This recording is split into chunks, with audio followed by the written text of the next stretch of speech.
Bonjour, vous êtes sur Lorima, tu veux travailler avec moi? Allez.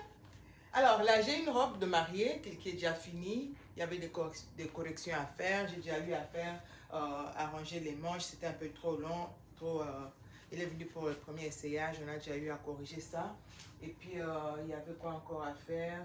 C'était un peu trop large dans les côtés. J'ai eu à reprendre un peu. Et c'est bon, la longueur aussi, il fallait réduire un peu, j'ai dû réduire.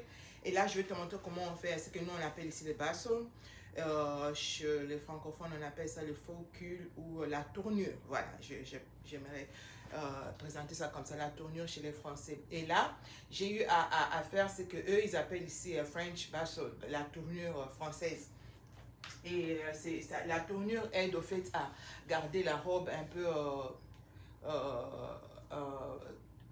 comment on dit ça, à relever un peu le bas de la robe, voilà, la traîne.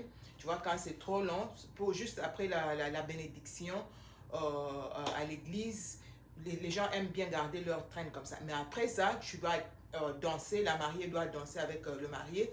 Et là, ça demande à ce que la robe soit un peu raccourcie dans le bas là. Parce que si c'est trop long, les gens risquent de piétiner sur la robe de la mariée. Elle devient trop sale ou la mariée risque de tomber. Pour éviter ça, on fait ce qu'on appelle la tournure. Et comment on va faire la tournure? Ici, la tournure française, j'utilise juste les rubans. Il y a de ceux-là qui utilisent aussi les petits boutons. Et là, j'ai juste utilisé les rubans. Je préfère ça comme ça. Tu vois, on en a 3 comme ça. On a 3 points.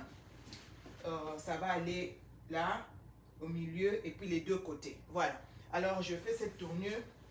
Comment j'ai juste utilisé les rubans. Quand la mariée est venue pour le premier essayage, elle a essayé sa robe.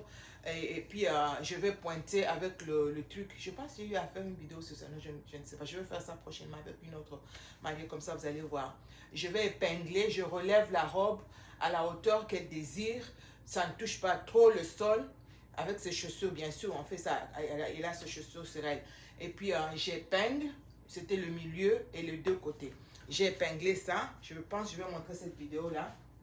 Et puis après, j'attache les rubans. J'ai eu à coudre les rubans. Attends, je vais rapprocher comme ça, tu vas voir.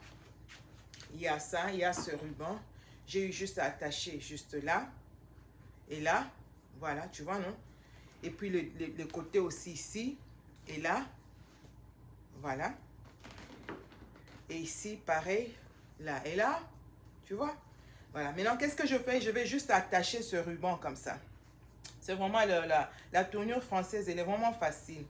Il y a des robes qui sont tellement compliquées. Tu fais une tournure trop compliquée là. Il y a l'autre, je pense qu'elle a déjà récupéré. Ah, malheureusement, elle a déjà récupéré. C'était aussi très simple, c'était vraiment beau. Ça, c'est le milieu. Je commence toujours avec le milieu. Et puis, tu vas au côté. Je fais pareil.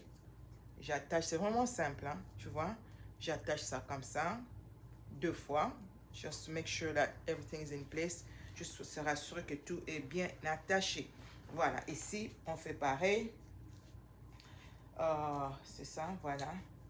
J'aime bien travailler avec les mariés. Il y a des gens qui viennent pour les réparations. Il y a des gens qui viennent, tu vas faire la robe, tu commences vraiment. Donc, 0, 0, 0. Voilà, tu vois. Voilà, on a fini. Maintenant, je vais te montrer ce que ça présente, ce que ça fait, ce que ça donne. Voilà, tu vas avoir ceci.